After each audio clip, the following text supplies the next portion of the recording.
Welcome to Collab Houston. We're a group of youth pastors located in the Houston area, and we're getting together to talk about our years of experience in youth ministry, life, and how to further God's kingdom. Our purpose is to have a dialogue about how to do ministry well in the Asian American, specifically the Chinese community.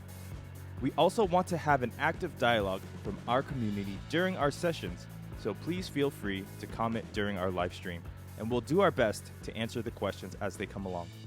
Thanks again for joining us. And now, here's Kai, Stanley, Jeremy, and Justin.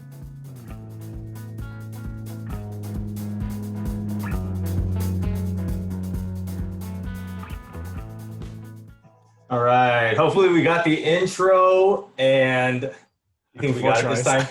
Yeah, maybe. Fourth probably. try is yeah. Except that Jody is Kai. Prettier version of Kai. Yeah, much better looking. Yes. Well, welcome. Thank you. If you guys are joining us for the first time, this is Collab Houston. We're just a group of Asian American youth pastors in the Houston area. Tonight we're going to be talking about longevity in youth ministry. What are the things that we've experienced in our years of doing ministry with youth and within the Chinese church context. As you guys can see, Kai is not joining us today. Instead, we have a special guest. This is Pastor Jody Chung. So welcome, Jody. We are so glad that you are here to change things up a little bit for us. We really appreciate you coming on tonight and joining us. And so I'd like just to start tonight off, if Jody, you can just give us a short introduction and just tell us a little bit about yourself. Yeah, well, thanks guys for inviting me on. It's good to be back.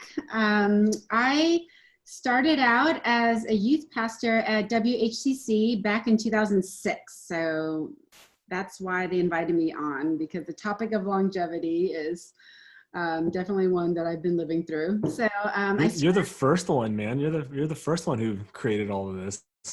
And then you came along, right, Justin? I think you're right behind. Oh, right behind you. That's right. So we're sad that David couldn't join us. David was here around the time I was, a little bit after me. He was the youth pastor at HCC. But anyway, we'll get him here too. We'll get him on some point. The white guy. The white guy. So anyway, I started on in 2006 after graduating from Gordon Conwell Theological Seminary up in Boston. Woohoo! Yay. And I served there. I served at W as the youth pastor up until about 2018. And it got a little confusing then, because I also did a little stint as the interim children's pastor, just because we had been looking for one for a long time. So I did a little bit in children's. And then in 2018, in the summertime, or actually in 2019, in the summertime, I left W and I took the position of pastor of discipleship at Parkway United Methodist Church in Sugar Land, where I serve right now. So 12 years, right? 12 years at W as the youth? Years. I think almost 13 years, okay. 13 years.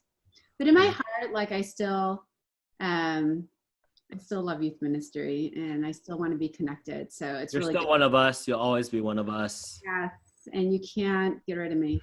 I can't get rid of you. Hey, before, so 13 years on staff at W, how many years as a lay leader or intern or any of that stuff? Like, when did you start working with youth? I started working with youth way back. It's going to totally date me, but Probably when I was like 5 years old. That's really what I'm trying to do, you know. When I came on, Jeremy didn't exist. 2000. How old do you think I am? My kids think I'm ancient. So. When did I come in? Anyway, I know I did 6 years of lay youth before I went to seminary. Okay. So Yeah. like close to 20 years in Close youth to ministry. 20 years in youth ministry. That's right. Yeah. I mean, Jeremy was probably a 1 or something like that. Dan was like a camper. I remember you. Yeah. What do you remember?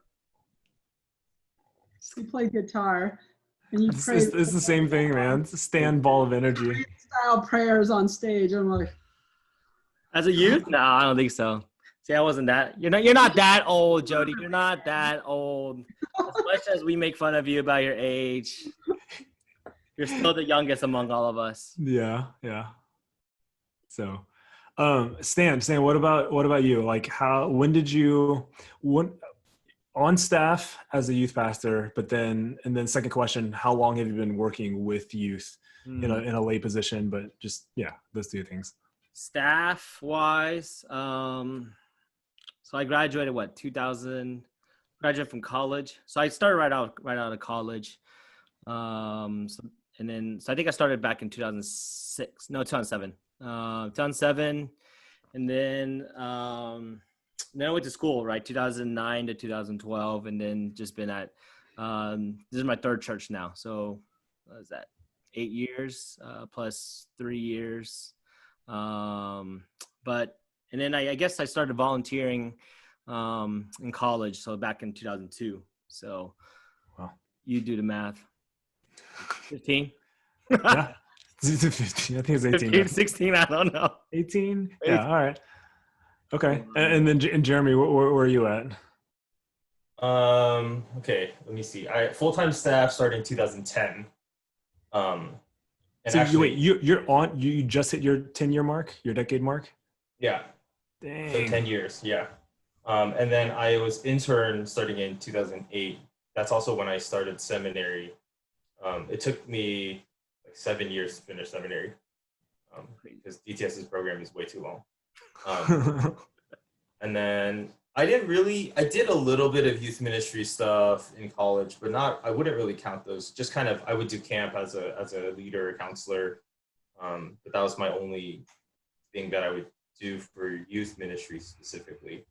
So I would probably count myself starting around 2008 youth ministry. That's huge. I think for me, I started working with youth. We didn't even have a youth pastor back then when I came out of the youth program, but so I started in 2000 and then went through grad school, and then came back and I started CBC in 2008. So the fall of 2008. And so I think I'm on year, 12 or 13 at this moment. And so I think the reason why we chose this topic, especially bringing Jody on, because man, I don't know if we've said this before, but we've been meeting like every Thursday for the last couple of, at least the last decade or so. I think right? It was me, you, David, Sam. It was before I left for school. Yeah. Yeah, left and came back, and we were still meeting. So. Yeah. I left and came back again. And I think back then, right, we were just like, hey, we were young, we're trying to figure out how to collaborate, right, try to meet together. And I think that was more for kind of our own sanity, trying to share resources and everything like that. And so I think the reason why we're talking about it today is because it's been X amount of years, and we're just kind of surprised a little bit of going like, okay, we're still in this. What does it look like? How have things changed and stuff? And so, man, let's jump into it, right? So if we can think through the last decade, because I think we can go way back, but at least the last decade of youth ministry, what have you guys seen that has changed with the youth culture, youth programming, yourself, all that type of stuff? The expert first, Jody. Yeah, Jody, give us. You're not going to say that for every question, are you?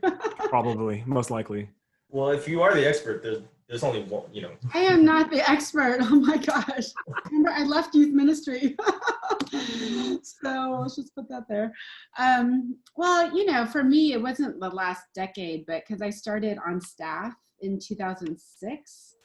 So I would say like from 2006 to 10, so like the first 3-4 years, those were just learning years. I was just trying to figure things out. Did you know what you were doing when you jumped into youth ministry? Because wait, you said you jumped in after with your master's, right? Yeah. And volunteering. So you kind of knew, but like your first. I kind of knew the system because I had been part of W all this time. Like I was part of W for a while before I went to seminary. And then when I came back, W hired me as a youth. So it was my home church.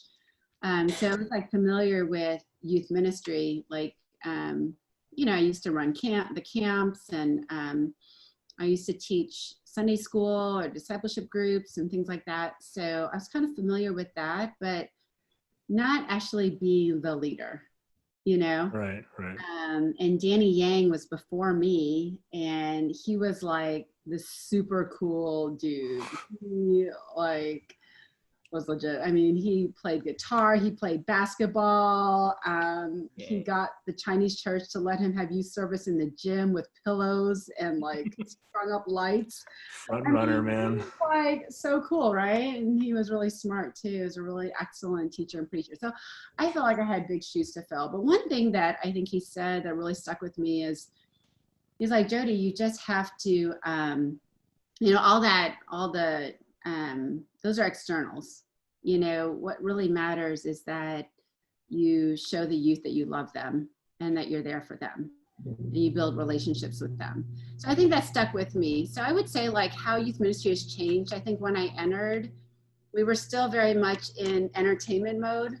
Like we were always trying to get the budget to build a new youth center or have like pool tables and rock walls and cool stuff, video game stations, all that kind of stuff. And all we had was like one room 204.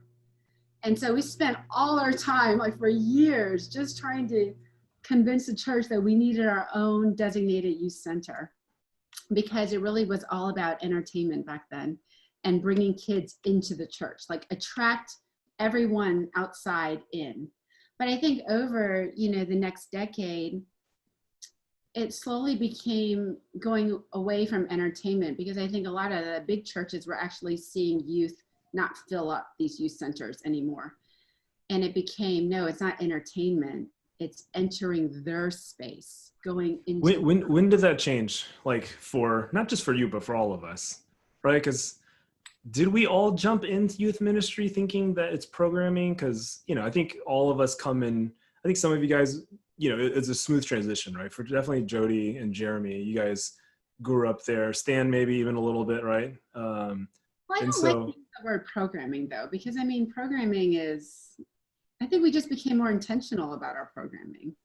But when did that change, right? Because I mean, I think when we first started, it was we had to continue to move the program, right? Like HGC, you had camp, like you could not get away from that, so you must program for that, right? Challenge was always there. You had to kind of take up that thing. At what point for you, right? Like you go, well, when does the programming then become a philosophy change almost? When you start to make that switch? I think it was around 2010 and 11 that I started to make the switch. Is that what, the 5-year mark, 4-year mark? I don't remember. Okay. Right in the middle. I think we were in the process of hiring Rick Sun, because I really felt like I wanted to focus on building relationships, and having a male staff person work alongside me would best accomplish that. Mm-hmm. So again, we were putting our money not into the programming, but into staffing, right? So that was a philosophical change for our church, which always only had one youth pastor, a guy. So I think that happened then. And then, you know, we canceled, youth service went from like 4 times a month to, you know, 1 or 2 times a month, because we felt like we wanted the youth to be a part of the bigger church. And so there was a movement towards assimilating into adult service, so that there would be a continuity between youth. Because, you know, we were seeing the attrition. There's all this research coming out saying, oh, youth were leaving as soon as they got to college, and then they wouldn't even know how after college, even if they were in parachurch organizations like InterVarsity Crusade, they didn't even know how to worship in church once they became adults and went into the working world. So we were trying as youth pastors then to say, okay, well, what can we do? What's our part? And so then, Justin, I remember you like collaborating with campus leaders, and we had a lot more conversations around that time with campus leaders saying, okay, how can we have continuity between, you know, youth, college, and adulthood? Yeah, because I mean, that shift happened.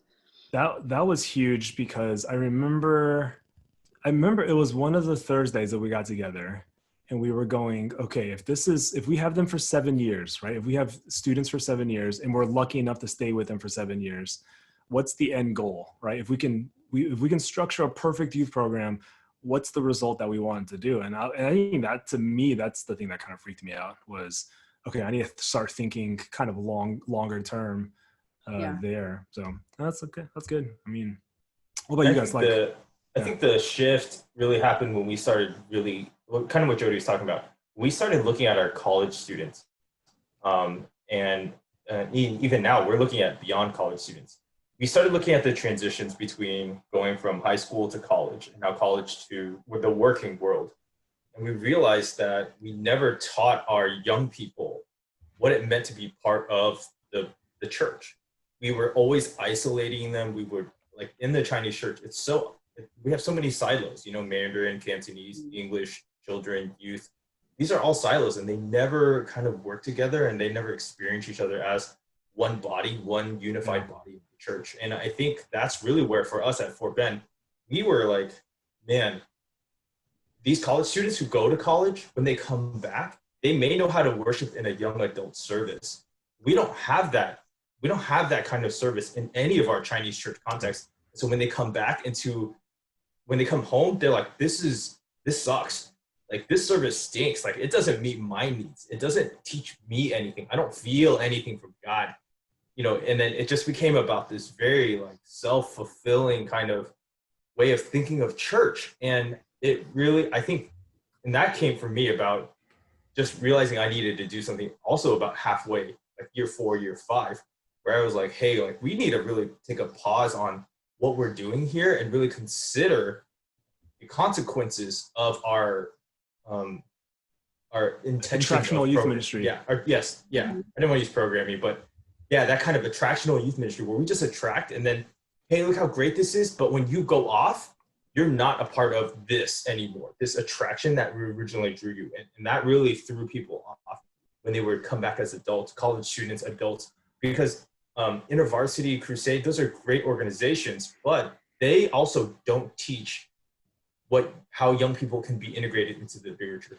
And let me pause real quick because I think that's it. And if you guys are listening in and you're not thinking through either Houston Youth Ministry or even Asian American Youth Ministry, I think this is where the nuance is.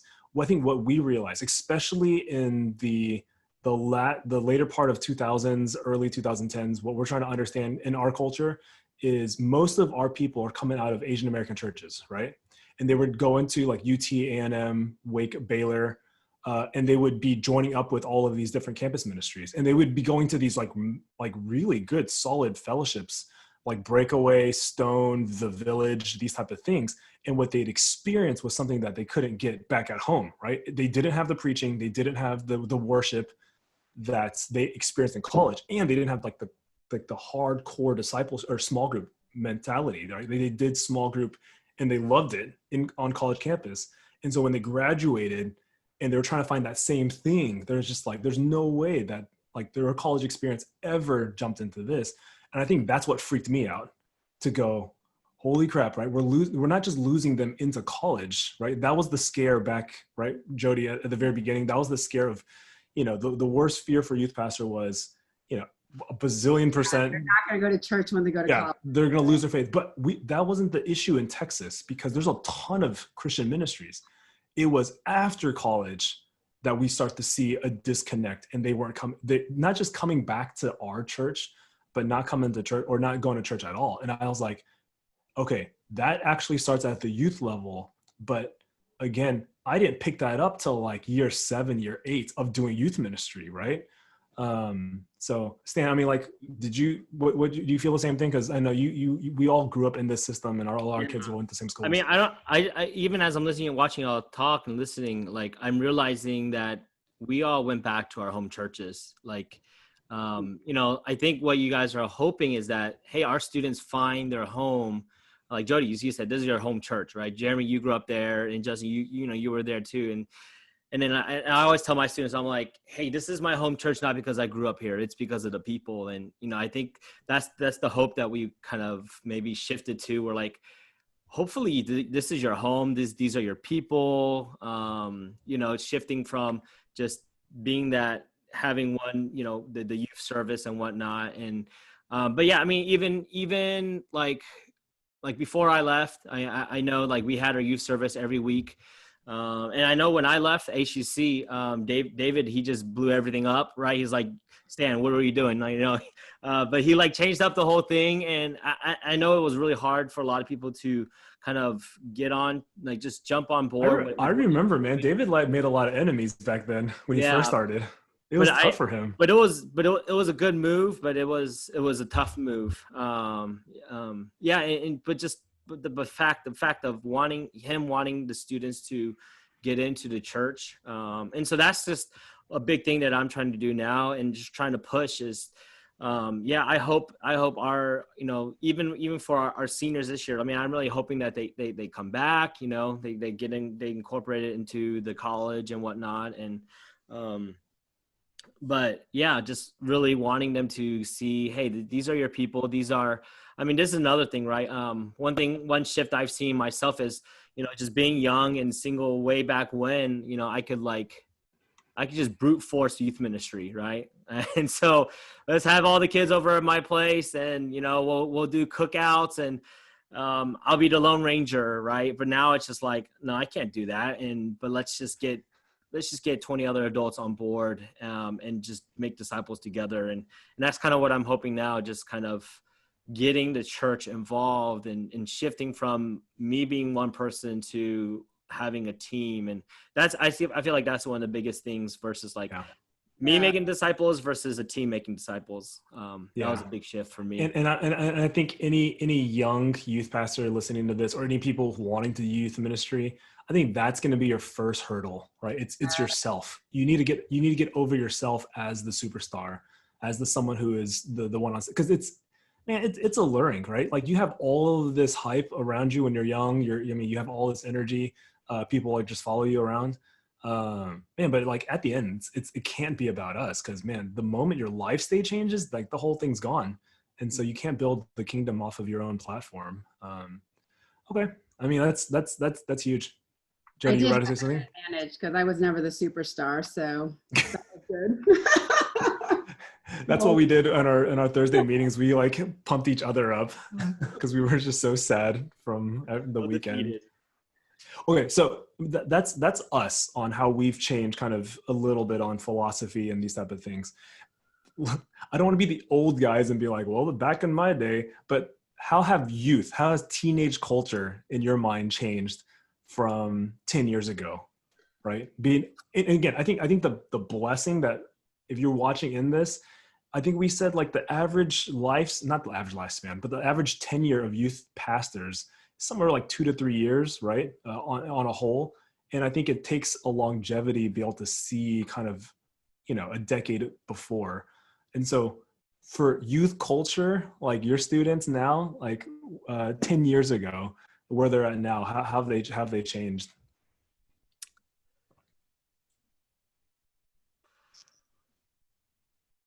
I feel like media one. I mean, I feel like culture itself has changed, right? Whereas, so we've seen that shift from Christians being okay to Christians being the enemy, right? And or being not as cool. And so I think the students are being challenged a lot more these days, and taking their faith a lot more seriously. Like, okay, like they're being challenged. What do you believe, and why do you believe it? And I do feel like, so that's kind of the good and bad, because I feel like there are a lot more, it's a lot harder to connect with them, because they're just not around as much, right? They don't want to come to church because they don't like what we believe. And, you know, there are some gracious students out there who, like, even though they don't really like what we believe, but they're still around. And, but for the most part, I think that's harder. It's been harder. Like if kids, a lot of times students don't want to be around and don't want to connect and don't want to come to church. And that's, I feel like that's been huge. And, yeah, I just feel like, man, are we not doing a good job? What are we doing? How do we do this? How do we connect with the students more these days? Do you guys feel that way too? I mean, is it a lack of connection between us at our age and students now, or is it just the whole culture of connection has changed, you think, from about 10 years ago? Because I look back and I'm like, okay, you know, my upperclassmen this year are very different from my upperclassmen 10 years ago, right? And again, that could be me, my life stage, or that could just be the culture, or it could be everything at once. How do y'all see that? I don't know. I mean, I'm not sure about the connection piece. Like, I feel like the kids always want to connect in some way. It's maybe Stan was alluding to this. It's how we connect, right? Like I was saying, I mean, I think a lot of our Friday night programs, they're not coming anymore because they're not finding the connection they need there. Or, you know, they'd rather just stay at home and play video games with their friends online because that's where the connection's at. Or, you know, they've had so much connection with their friends from school due to our phones, like we're on all the time. So we don't feel a need, at least the youth nowadays don't feel a need, I feel like, to come on Friday nights anymore because they feel really connected all the time to their friends. I think that's one thing. I think another thing that I started hearing later on was just, and I don't know, you guys can push back or tell me how you feel about it, but I do think race became a bit of an issue in the second decade, if I've done 20 years, like the second decade, because I just felt like I heard more discontentment with the youth being in the Chinese church, in their parents' church. They tried, you know, on the one hand, they were more bold to invite their friends because there's, you know, Houston is super multicultural and, you know, their friends, it's not like they haven't ever seen Asians before or a lot of them, but I just felt like they wanted to be a part of something that was. Wait, and you were getting this from youth? You're getting this from your students? I feel like, yeah, that they were saying, well, I'm not sure I could invite my friends to this. Because of the fact that they're Asian? We're all so Asian. Yeah. Oh, okay. I don't know. Do you feel like maybe that was just a few of them, but that's what I remember. Interesting. Okay. And you say you're more aware of that the second half of your youth ministry than the first half? In like the last quarter of my time in youth ministry. Yeah. I wonder if it has to do with like kind of like their school friends or maybe where they went to school, or I wonder. I'm just thinking about like all the friends that all the friends of the students I've had, and they've all been Asian and stuff like that. And even like we talked about like a few weeks ago, or even when all this race stuff came out, and they're like, oh yeah, we don't really, you know, like I heard a lot of just, you know, their friends are all Asian. Like, you know, did you guys, you know, or even when all the Corona stuff came out, right? Like, do you guys face racism? Do you guys experience any of that? And at school, they probably didn't. And maybe the diversity of Houston contributed to that. But in terms of like just people in their schools, and they're like, no, we don't really interact with other people outside, and all their friends are Asian. And I'm just, so I wonder if that might have been a thing. I think, sorry, go ahead, Jody. I do know though, the kids that were really involved did have a strong identity in their Asianness. You know what I mean? Like that was something that was very important to them. But I would say a lot of our kids had a very diverse group of friends. They weren't just all, they didn't just hang out with all Asians, for sure. So I'd say for sure what separates this current batch of youth versus 10 years ago is the speed of culture in which it changed drastically sped up these last 10 years. I would say for sure. And I think they're dealing with so much more stuff so much more quickly now than they had to deal with 10 years ago, right? Because, I mean, just think of the last couple of years. You have mental health, you have the sexual revolution, you have the racism stuff, you have all, like political, like I've never been around a youth group that has to talk about politics at this type of level. And so I'm just going, the amount of, and I remember reading a book on adolescence, right? And they're saying, like, students are being robbed of their adolescence because of the information that's coming at them so quickly, and they have to deal with it, right? Or else they're going to be left behind, or they're not going to be part of the conversation. That's something that, like, when I first started, like, we were just talking about, hey, let's just come and hang out. Let's just play and do random stuff. And it wasn't like, hey, let's talk about politics and these types of stuff. Now, maybe that we should have done that, but I just know that this is way hyper aware of the culture. So, I mean, I had to talk to my 7 and 9-year-old about racism. I mean, I don't think I ever talked about that much at that age. So I think there's truth in that, Justin. Yeah. But here's the, I think the pushback is, should we have dealt with it more back when we first started, right? Because where I'm hearing a lot of conversations that, a lot of the post-college guys are talking to us now is, hey, how come we never really dealt with it and had the foundation to deal with it back when we were in the youth group, right? And so looking back, I'm just like, man, what could we have done better back then? But, I think there's just so much of it, So I mean, I think even if I just rewind my 10 years ago, like when I was 25, trying to figure out how to do anything within the context of the church, could I have been a little bit more, I guess, woke? Yeah, maybe. But at the same time, when you're thrown into this kind of youth ministry, and then you're also talking about, let's be very honest here, I feel like a lot of my students just didn't care about.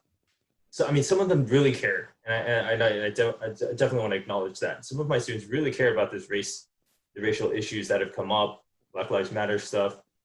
I would say a majority of my students didn't even know what was going on. They didn't care. Even when I taught about it, it still was kind of met with this very apathetic response. And so what I've learned, especially in this past couple of weeks, is you cannot get people to care about things that they don't care about. Yeah. And so, when they go to college, I understand that kind of response coming out of college. Why aren't you teaching the youth? Why aren't you, and that's I think, that's not really a fair question, I think, to ask, especially of us, because we are. We were learning too. Yeah, we're trying to figure out how to do stuff, like I remember when Sam first, when Pastor Sam first moved out of the youth ministry, and he was like, guess what? You are in charge of Camp Challenge. And I was like, what the heck? Like, what do you mean? Like, I don't, like, he's like, here's all the things that you should do. And I'm so thankful because he walked me through it. But when you're that person where the buck stops with you, with all of these 12 to 18-year-olds, everything changes. Scary thing. It's so scary. Yeah. So I think we can extend ourselves a little bit of grace in those areas. And for sure. I mean, I think some of the thought is, because back and again, it's not just what we're teaching students, but what comes with the first couple of years of youth ministry is not just youth ministry. It's church politics, it's family relationships, it's trying to figure out who yourself, like and I think coming out of seminary, right? We don't want to lose all of our training. Like, we want to be able to study the Bible for ourselves. We want to remember our Greek and our Hebrew and all that type of stuff, but it's just, okay, fine. Maybe like Jody, like, I don't remember any Hebrew, by the way. So I think it's just like jumping in, you're just going like, hey, I feel like I'm trained for this. And then all of a sudden you're in it and you're like, okay, I don't know what I'm doing anymore. I don't know anything. Yeah. And I think that's the spoiler, right? After 15, 20 years of youth ministry, I'm the best equipped at youth ministry right now, but I have no clue what I'm doing even at this moment, right? It's just kind of like, we're just winging it, That's the fun part of youth ministry. It's always evolving. Okay. Yeah. Like, there's a question we're supposed to ask tonight: what makes you stay and what makes you quit? I think that could both make you stay and quit. Yeah, for sure. Challenging it is because it's changing so fast. Yeah. I feel like there's anything that kind of has stayed the same. I know we kept talking. We asked like, what's different? But do you feel like maybe has there anything kind of been the same, or do you feel like is always a constant? I think that middle schoolers, especially middle school boys, will always be the same.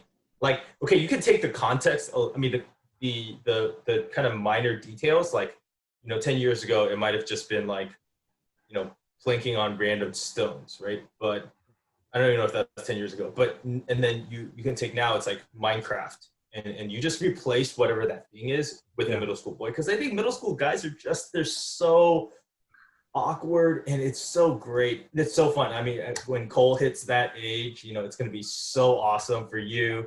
He's going to be so kind of like derpy, and he's just going to be like a little bit of a troll, but trying to figure things out. Okay, It's so so- awesome. You said that, right? Middle school boys will always be the same. Do you think middle school dynamics between guys and girls will be the same like in 10 years? Mm-mm. I feel like the middle school girls are going to mature so much quicker nowadays than the middle school boys will. I got you on the middle school boys. I think they're always going to be the same. I think middle school girl, and this is where I'm scared, right? As a father of two girls, I'm like, that trajectory doesn't look safe. I just don't know how to say it, right? I'm just going like, if TikTok is the current trend now, what's the evolution of that type of stuff, or what they're consuming as middle school girls? I just don't know, right? So Yeah. let's transition to just some fun questions. What are the most fun things in your last 10 years that you did in youth ministry? What do you remember? Was it a camp or an experience or whatever? Like something that you personally just really, really enjoyed these last 10 Remember years? that one camp where 2 counselors busted their heads open? No, I was kidding. That's when we were in camp, man. That's not the last 10 years. If that No, happened we were under our, counselors. We were counselors. That was not fun. I was trying to think of. I can't think of anything right now. It was fun. I What think do you- camp is fun. I think camp was like one of the most fun things ever. Like, It's so sad we can't do camp this year. I know, it's like the first year. I mean, I literally been doing camp since like 1990, 6. long time, Yeah. like leading camp. So it's so sad, but camp has always been so fun. You know, just the skits, the games. Skits? You enjoyed skits? I cheated on like all the games. Wait, Skits were good. you guys, both y'all enjoyed skits at camp? Yes. That's Man, the most those- I think we got rid of it crazy. because it took too long. I got- enjoyed egrams. Oh god. Oh. Yeah. You know, Jody, the year after you left, we I voted for, I was like, let's do the Gone. anti-Jody policy and let's get rid of egrams. gone. Hater. I was waiting for you to leave. I When your kids are not in touch with their hearts and don't know how to write and don't know how to communicate. Did do you know They how only many know how to text, Jody. They don't know how to write using a pen or a pencil. Do Okay. you know how many heartaches we saved from getting rid of egrams? Right? Come on. No, I don't. I voted for against skits because of the heresy that was involved. Like that was my purpose of getting rid of skits. If there It are any was so- youth right now that know what egrams are, let us know in the comments. I probably don't even know what they are anymore. That's right. That's so sad. They've been gone for so long. See, our students know egrams from World Changers, right? Because that's when they kind of had like official egram papers and stuff. But this is Huh. I mean, back in the day when we had skits like 20 years ago. I remember, you know, yeah, they were crazy. They took all night long, and the biggest thing was like cross-dressing. So that was like one of the See, issues we had to face was, do we let the guys cross-dress? And just thinking about how much more open dialogue is about that kind of thing now, whereas before we just sort of shut it down. But now, you know, I think if that happened, like we would talk about it. or even cultural appropriation, right? Like there's that stuff too. I mean, that we let a lot of things fly in camps and retreats that we probably glad it never made it online. Probably. Yeah. Then I But can't. yeah, I think camp for sure. I personally, one of my most enjoyable youth ministry things that I'm glad we keep doing is it's our winter retreat, right? I think while we love, you know, collaborating with the general youth for camp, there's just something special about getting away a couple of days with just family, and I think that something always special comes out of that. Just because, you know, it's you're trying to build that thing going into the spring, but it's also a time where just, you know, they get to just hang out and stuff, you know. So I personally I like winter retreats the most. The flip side, I know Jeremy hates lock-ins, so Yo. I'll say this though. I think for me, one of the the most memorable things that I've done are mission trips with our youth. And now, granted, if you guys know me, I hate dealing with the logistics and the admin part. And so I guess for me, one of the best fun moments that I have is when I was very early on, I did a mission trip with Cynthia Lay, or Tang. Her last name is Tang now.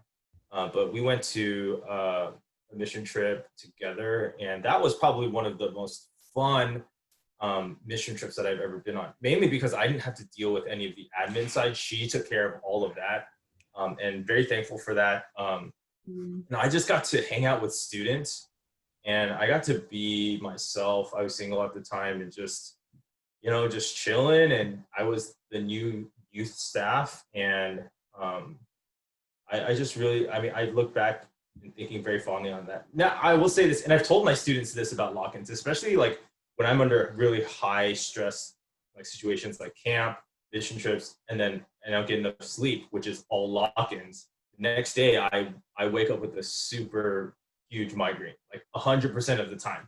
And so at every single camp challenge that I've had to run, I've woken up so I've had to deal with migraine issues. And all of my kids are like, that's nothing. You can just get through it. Just like figure it out. And I'm like, I don't think you guys know what migraine headaches are like, but yeah, I'm totally not down for lock-ins. So that's one of the things, I think that when I was younger, I would just power through those things and just be like, hey, it's okay. It's only for another, 18 hours that I'm here or whatever. And I will figure it out. And but as I've gotten older, I'm like, man, I don't know if it's just like the physical side, the age side, or just being more aware, just being like, hey, I have to take care of myself. I can't just, allow myself to go off the deep end, not sleep for 2 days or whatever it is, or, play basketball at 4:00 in the morning with these guys. Like, I will hurt myself. I will literally hurt myself.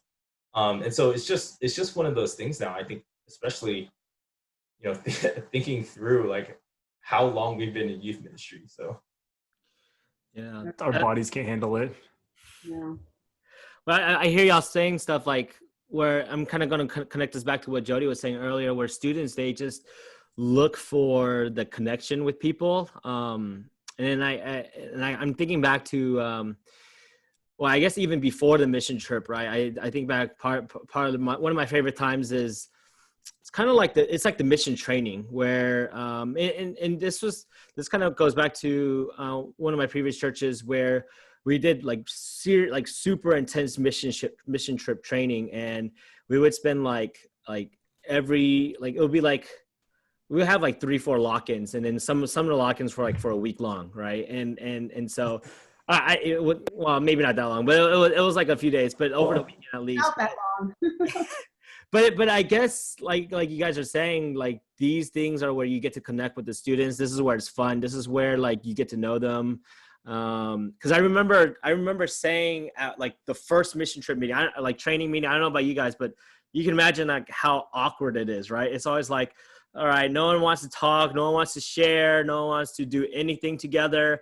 I'm like, guys, remember this moment, and then like remember, like, and I want y'all to imagine like when you're finished with this mission trip, and it's going to be like total 180 difference, and that's because of those mission trip, those trainings, those lock-ins, and I those are the times where I guess I love just to kind of get to know the kids, and I guess make a deeper connection.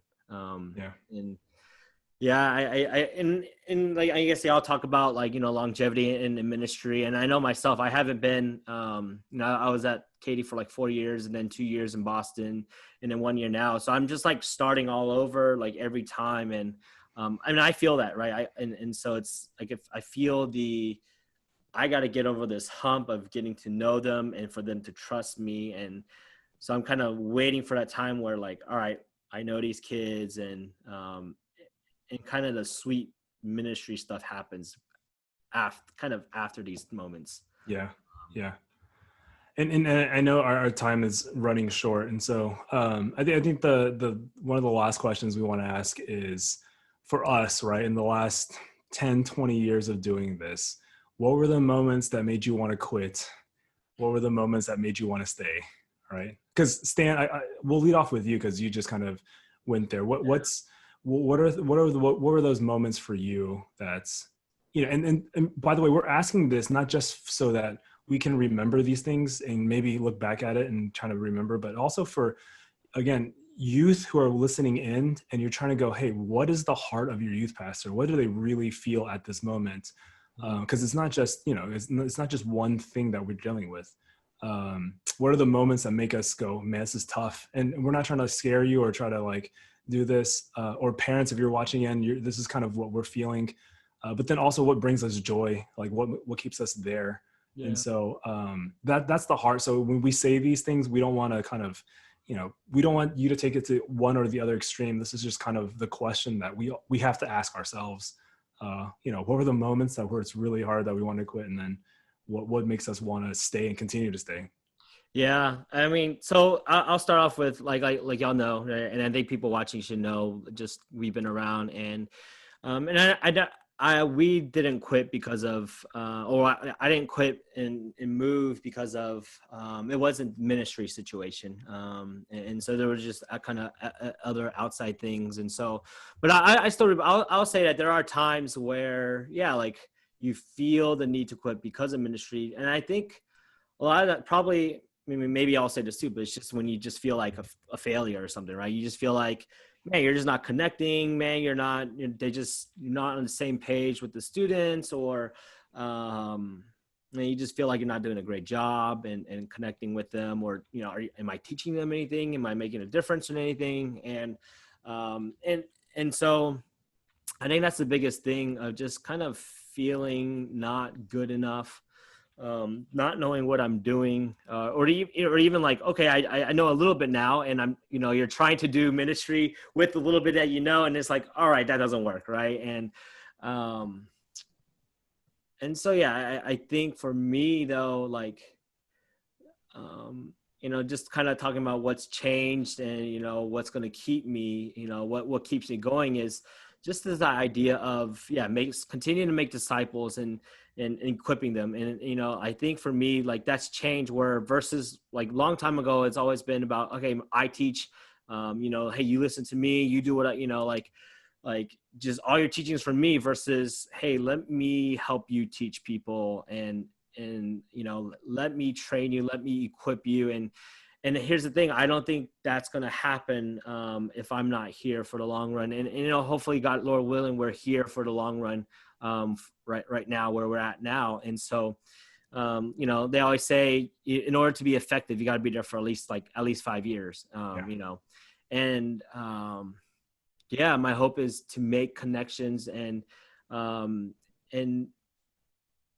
be able to just continue to equip and challenge students to take on the ministry, right? Like even though like David Carter, like he's the one who kind of came up with the motto or the mission statement of the youth ministry here. But I'm totally bought into it. It says, you know, HCC, we're ministry by youth. And, you know, that's the first tagline that we have, right? And that's our hope. Like we will train and equip students to do that. We want to train and equip students to follow Christ so that they can teach others to follow Christ. And I don't think I can train and equip students until I'm here long enough, till they trust me, until we have that connection. So again, going back to the thing, like I'm not going to be able to make a difference if I don't connect with them. And so, and it's not just youth. I mean, at this point, it's youth and their parents and the leaders. I mean, you're building trust on like 3, 4, 5 levels. Yeah. Jeremy, we'll send it to you. What do you got? Oh man, yeah. I mean, yeah, like Stan mentioned, this is my home church. I mean, I grew up at Fort Bend. I love the church. I feel like it has a very unique platform to stand on. I've also thought about quitting or moving on from youth ministry.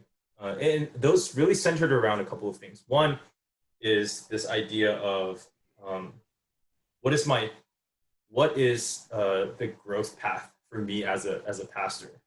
Am I just a youth guy? And do people around the church, especially those who knew me when I was a kid, I mean, I was that kid, you know, I ran around, I broke stuff at the church, I climbed on the I climbed on everything that you can climb on, You were that middle school boy.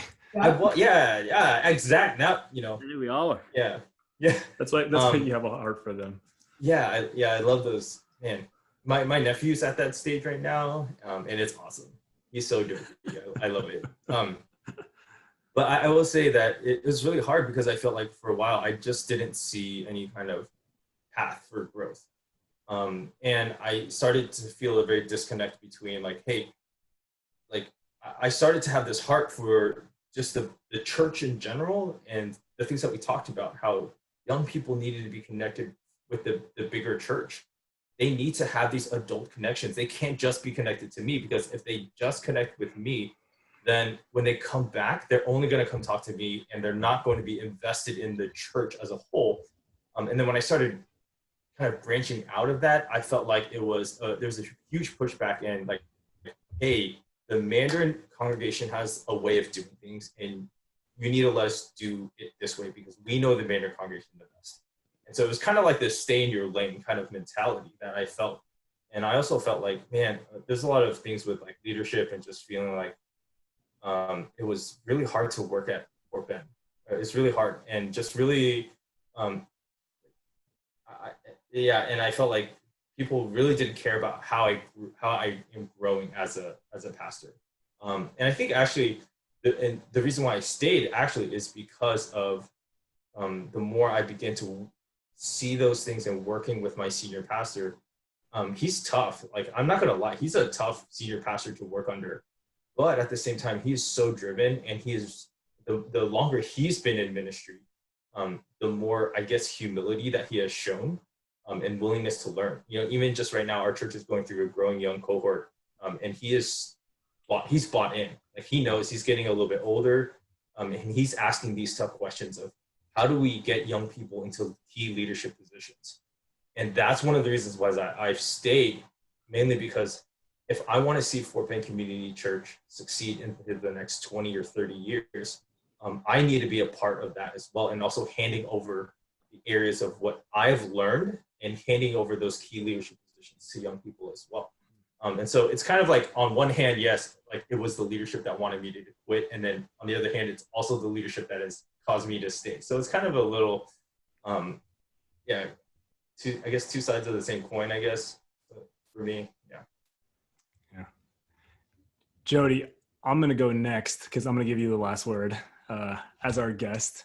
And so I think for me, as far as looking back over the last 20 years, man, I've told you guys, like in these meetings, I'm like, day one was already a challenge. And I told you I had my resume ready every single year since 2008, and it was tough. It wasn't just because I wanted to leave. It's just because, going into that situation, there's a lot of people that wanted me to quit. I was seen as this young punk kid with, seminary degree, thinking that he knows this stuff. And, a lot of people just didn't like it. And so it was tough, especially coming back to a church where my dad was the former senior pastor and stuff. And so I think that was a very difficult thing. And so I remember early on, the only reason why I took the job was I made a deal with the youth, and I just said, hey man, I know the situation I'm going to get in, and it doesn't make sense logically that I'm coming back. But if you guys are willing to just really push through and move forward, then I'm in, right? I'll take the really low salary. I'll take all of the stuff and I'll do it. And I think I didn't know this till maybe later, is just that put this kind of bitterness in my heart against the church since day one, that just made it very difficult to be part of. Because I was trying to always, like Jeremy, I was trying to prove myself, not to the youth, because I think I had the respect of the youth. And back that time, I was single. I had a ton of time to build and forge relationships with those guys. So I had no problem with that. It was going, hey, you hired me on as a pastor, and I'm a pastor, but my title is pastor of youth. That's how I saw myself, versus where everyone else was like, no, you're the youth guy. You just handle those people. And I remember my first big blowouts with some church leaders was like, hey, you need to stop teaching them theology because it's causing fights with their parents. They're questioning things, they're learning things that are too advanced for them. And I remember, Jody, you remember this? I kind of lost it because I was like, are you crazy? Like, you're telling me that they're taking AP classes in high school and they can't handle like this type of theology, and you're threatened by what they're learning. And so I just remember the culture at the church at that time was so demeaning to students. And then me as the face of students to go like, what in the world are we doing? This makes no sense. And I took that as a challenge to be like, all right, I'm gonna create the best, like forget this stuff. I'm gonna try to do the best I can with my program. And so we kind of, and at that time, there's no senior pastor. So we created a microcosm church almost with our own philosophy structures, even a theological trajectory and stuff. And man, that was a really tough beginning. And I'm just like, I'm hoping, and I wish I had the stories like you guys, but I think it would have turned out differently because, it drove me to try to change it from the inside rather than having a healthy church that kind of fostered growth and stuff. And so, I mean, if you guys are out, if youth pastors or young guys out there looking into youth ministry, I'm like, hey, you don't know the situation you're going to be jumped into, right? And the key thing is it's your own personal foundation and your relationship with Christ that's going to stand. That's the consistent thing. Your devotion with Christ is the thing that's continues throughout your entire ministry. And as long as that's there, no matter what kind of situation you're in, you're going to be able to survive it. And to answer the second part, what makes me want to stay is, and I think Stan and Jeremy, you mentioned this, it's just, I feel like the 7 years that we have youth today, right, in 2020, it's the most crucial, important 7 years in a person's life. And I see that because it is so formative, right? They're going through puberty, they're going through sexual identity, they're going through relationships, they're going through career planning, all of these things where they build on a worldview. It starts here. And we're working with parents who are so impressionable with these students that I'm like, this is the most important time in someone's life. And I'm going, I want to be as trained and I want to stick around as long as possible so that I can speak into this. Cause I'm like, cause we know this, right? If you want to start a revolution, you want to change a culture from within, you start with the young, right? You educate, you change the worldview, you give them passion and vision and direction. And from that point on, it changes everything. And so I'm like, why would I not want to be a part of that? Not only for the growth of it, but also, man, we see kind of the craziness that happens that youth have to face. And I'm like, a lot of times they don't have the tools to process this craziness that they have to go through. Not just like what the world gives them, but kind of just internal turmoil. And so I'm just like, man, if I can speak into that moment, then that's it, man. Because it goes far beyond these 7 years. Just because you graduate out of the youth program doesn't mean you graduate out of Christianity, right? And so we're prepping them not for college, but for the 20, 40, 50, 60 years after college. And I think that's a huge task.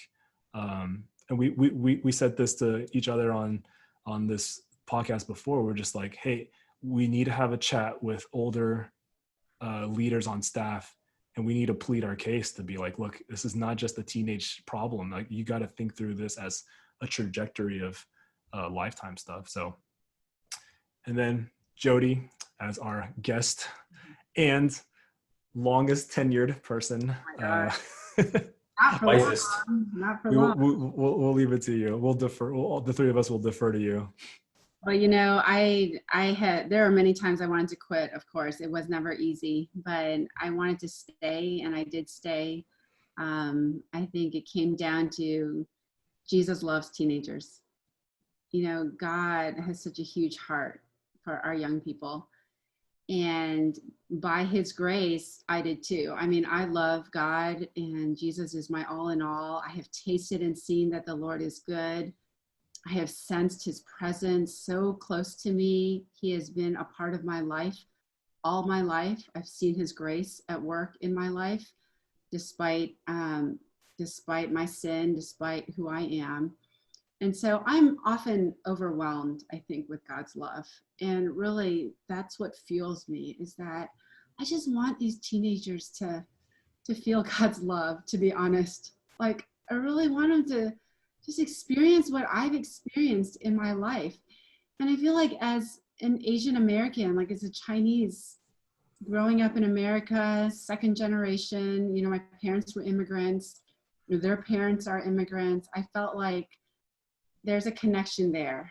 And I have almost a responsibility to shepherd these youth and help lead them to Jesus. So I guess I would say that I always came back to that. And I also feel like the leadership at W was great. You know, I couldn't have asked for a better staff team, even though there were a lot of staff changes over the years that I was there. You know, our senior pastor, other pastors, I always felt their love and care for me.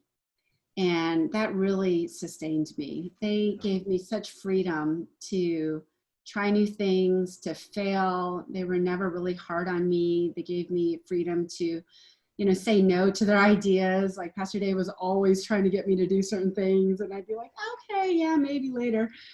And so he was really gracious. But I think just having that, both kind of the authority, like he would tell me, hey, you know, I think we really got to do this, but also coupled with a lot of grace and freedom, really helped me to thrive in my years there. I would say what made me stay was you guys. I mean, I could not have done it without the Youth Pastors Network. Honestly, like, Justin, this was your brainchild, and I never knew how much I needed it. Just a place to vent, a place to collaborate. You guys were, I mean, this was camaraderie at its best. I mean, we would come together every month, we'd eat. We would fight. We'd fight. Justin and I always had arguments, and we still like each other. I know about love.